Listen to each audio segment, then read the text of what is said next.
अंदाजा लगाते हैं 50 होगा, 55 भी हो सकता है, 60 भी हो सकता है, किसी को नहीं मालूम, क्योंकि आज तक सेंसस में यह सवाल पूछा ही नहीं गया है।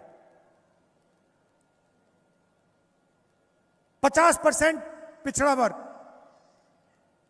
15% दलित, 8% आदिवासी और उसमें 15% माइनॉरिटी जोड़ दीजिए, 90% हो जाता है तकरीबन।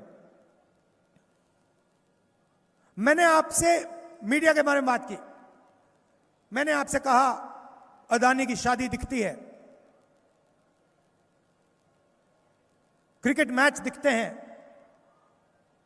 मगर आपको मीडिया में दलित वर्ग का कभी कोई नहीं दिखेगा, आदिवासी कभी नहीं दिखेगा, पिछड़े वर्ग के लोग नहीं दिखेंगे। आप एंकर्स की लिस्ट निकालिए, पत्रकारों की लिस्ट निकालिए,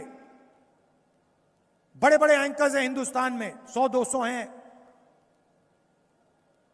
ज्ञान देते हैं 24 घंटा, उनमें से मुझे आप एक दलित का नाम बता दीजिए, एक आदिवासी का नाम बता दीजिए, एक पिछड़े वर्ग का नाम बता दीजिए, एक नहीं है।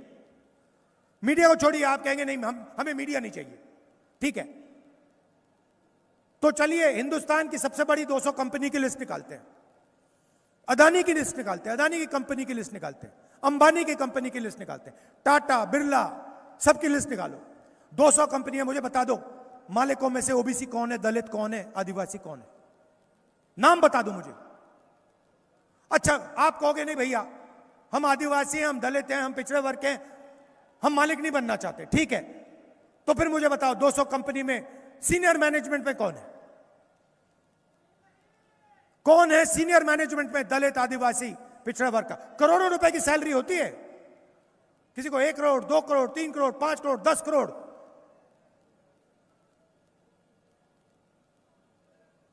नाम बता दो मुझे, दलित का नाम बता दो, आदिवासी का नाम बता दो, पिछड़े का नाम बता दो। ठीक है, शायद आप कंपनी में काम नहीं करना चाहते, मैं चाहता हूं कि दलित के बेटे बेटियां, आदिवासियों की बेटी बेटियां, पिछड़ों के बेटी बेटियां हिंदुस्तान की सबसे बड़ी कंपनियों के मालिक बने।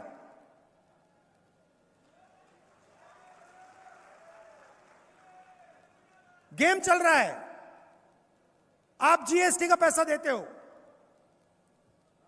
आपके जेब से निकलता है, सीधा जाता है, दिल्ली जाता है और फिर बढ़ता है। 16 लाख करोड़ रुपए कर्जा माफ हुआ है 25 लोगों का। उस लिस्ट में मुझे एक दलित का नाम दे दो, एक आदिवासी का नाम दे दो, एक पिछड़े वर्ग का नाम दे दो, मैं भाषण देना बंद कर दूंगा।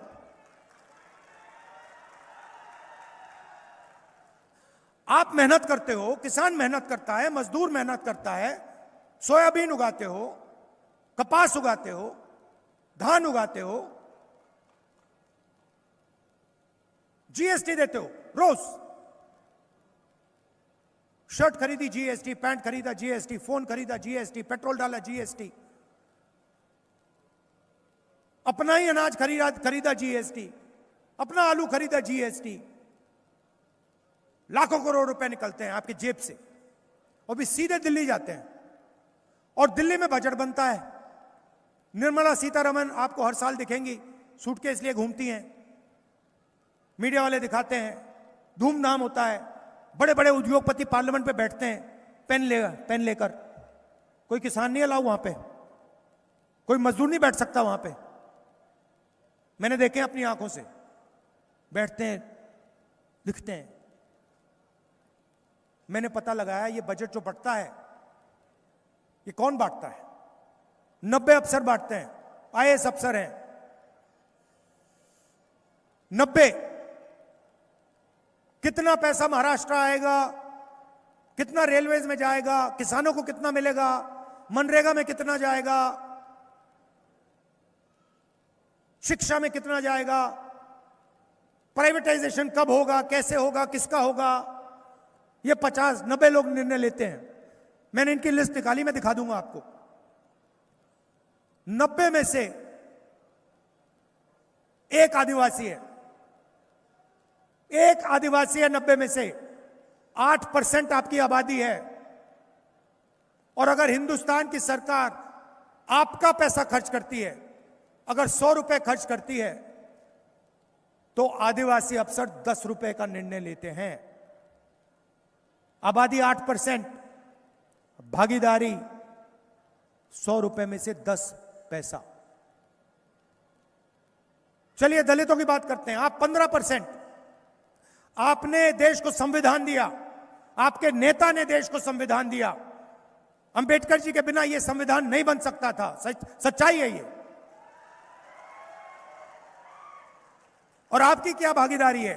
आप 15% हो। हजारों साल से आपको दबाया गया है, हर रोज आपको तंग किया जाता है, आज भी तंग किया जाता है।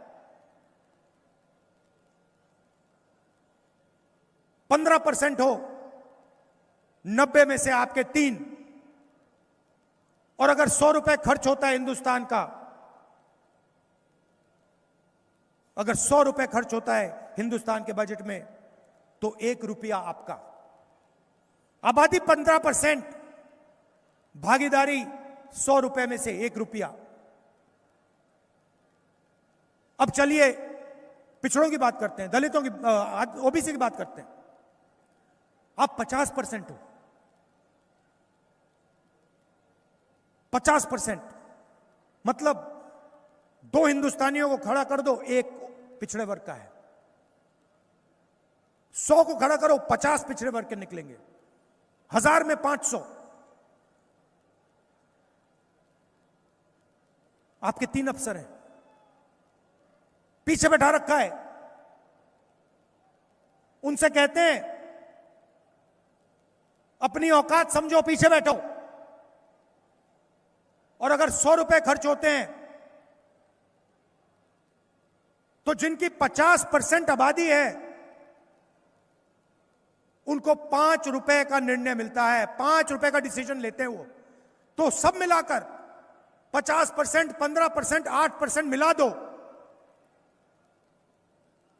मतलब 70% से ज्यादा आपकी भागीदारी 100 रुपए में से 6 रुपए 10 पैसे। यह सच्चाई है देश की। मैं आपके कर्जे माफ की बात करता हूं, मीडिया वाले कहते हैं राहुल गांधी आप आदत बिगाड़ रहा है, और उनका 16 लाख करोड़ रुपए माफ हो जाता है, कहते हैं देखो देखो कितना विकास हुआ, देखो देखो कितना विकास हुआ।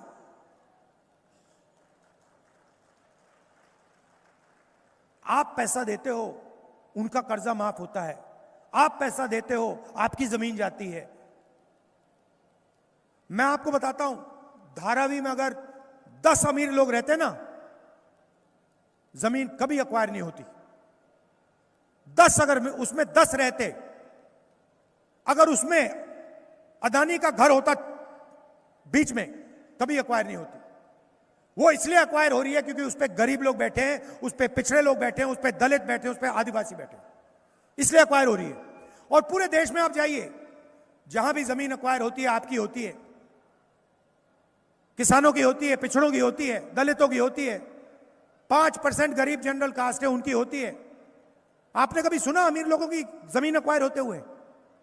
कभी सुना आपने कि इस देश में किसी अमीर व्यक्ति की जमीन एक्वायर हो गई?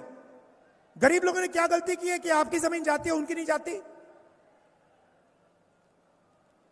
संविधान में कहीं लिखा है कि धारावी की जमीन 1 लाख करोड़ रुपए की जमीन गरीबों से छीनकर अदानी जी को देनी चाहिए? कहां लिखा है? मुझे दिखा दो, कौन से पेज पे है? मैं बोलना बंद कर दूंगा।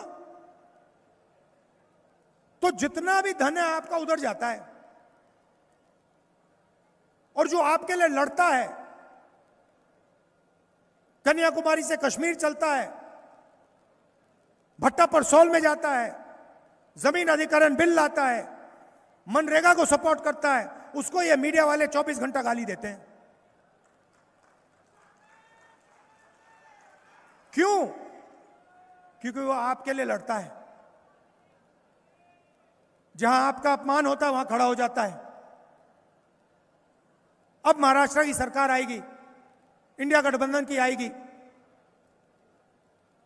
जितना पैसा उन्होंने अरबपतियों को दिया उतना हम आपको देने वाले हैं।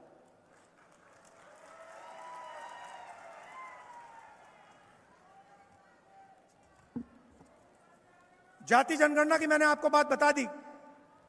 जाति जनगणना हम यहां करेंगे, दिल्ली में करेंगे और पता लगाएंगे सचमुच में आपकी भागीदारी कितनी है, कौन सी संस्था में आपके कितने लोग हैं, मीडिया में कितने हैं, कॉर्पोरेट इंडिया में कितने हैं, प्राइवेट अस्पताल में कितने हैं, प्राइवेट कॉलेज यूनिवर्सिटी कितनी है। ये पूरा मतलब एक्सरे कर देंगे। महाराष्ट्र में भी करेंगे, दिल्ली में भी करेंगे, तेलंगाना में हो रहा है, कर्नाटक में हो रहा है और यहां भी करेंगे। 50% की जो दीवार बना रखी है रिजर्वेशन की, उसको तोड़ के परे कर देंगे। अब यहां हमारी बहनें आई हैं, आप रीढ़ की हड्डी हो देश की, डबल काम करती हो, आप डबल करती हो, भूलो मत आप। आपके पति बाहर जाके काम करते हैं, आप भी बाहर जाके काम करती हैं और फिर आप वापस आके